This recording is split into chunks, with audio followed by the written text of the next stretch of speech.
નમસ્કાર, spark today ન્યૂઝમાં આપનું સ્વાગત છે। અંકલેશ્વરમાં 2 મહિનાથી સંતાકુકડી રમાડતો દીપડો આખરે અમૃતપરા ગામની સીમમાંથી પાંજરે પુરાયો છે।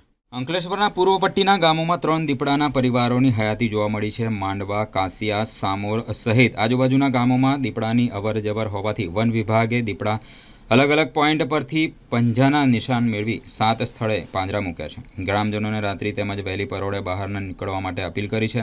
દીપડાની જાણકારી અંગે શાળાઓમાં જાગૃતિ માટે કાર્યક્રમો પણ કરવામાં આવ્યા છે। ત્યારે આજે વહેલી સવારે અંકલેશ્વરના અમૃતપરા ગામની સીમમાં વન વિભાગ દ્વારા ગઈકાલે મૂકવામાં આવેલા પિંજરામાં દીપડો પુરાયો હતો। વન વિભાગ દ્વારા દીપડાને શાલીમાર નર્સરી ખાતે લાવી વેટરનરી ડોક્ટર દ્વારા તેની ચકાસણી કરી તેને જંગલ વિસ્તારમાં મૂકતા ઉલ્લેખનીય છે કે હજુ પણ માંડવા, કાસિયા, સામોર સહિત આજુબાજુના ગામોમાં દીપડા હોવાની વન વિભાગ દ્વારા પિંજરા ગોઠવી તેને પકડવાની કવાયત હાથ ધરવામાં આવી છે। તેમજ ખોટી અફવા ન ફેલાવવા વન વિભાગ દ્વારા સૂચના પણ આપવામાં આવી છે।